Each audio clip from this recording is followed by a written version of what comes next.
Grapes is or are at the heart of our business, of my business. In fact, everything we do is around grapes. Born and raised in the vineyard, this is the only thing I know. 1495, as you probably know, is not only the year of the recipe, the first recreational recipe for gin, but also 1495 is the beginning of Renaissance in France. And it immediately piqued my interest because it was a very old recipe for gin and it was also grape-based. So immediately I thought to myself, it'd be magical to make this and really connect with liquid history.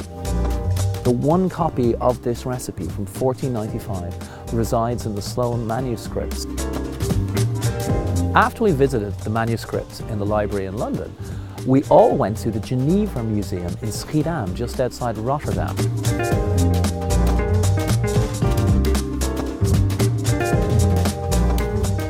At Vilvert, we are in the heart of the Grand Champagne, in the heart of the Cognac region, and surrounded by our vines.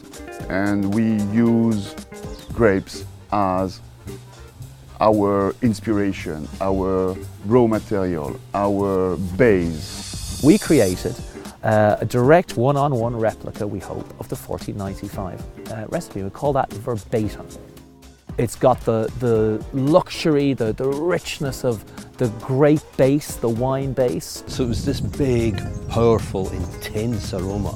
It's not what you expect from a gin. You expect a gin to lead with juniper and everything else dance around it. Interpretation, this week's project, is using the spiritual and actual base of 1495 to appeal to the modern gin connoisseur. There are questions of the pungency of the spices. Is it supposed to have this balance? Old recipes are never very detailed when it comes to distillation, and you have to sort of feel your way. What does the modern palate think of when you think of gin? You obviously think of juniper, so juniper needs to be dialed up a bit, but also citrus, which wasn't available then. So a little touch of citrus, not too much. And just have enough exoticism there. Coming here and witnessing the recreation of this recipe, and now we're moving forward to try and put it into a modern context, has been just fascinating.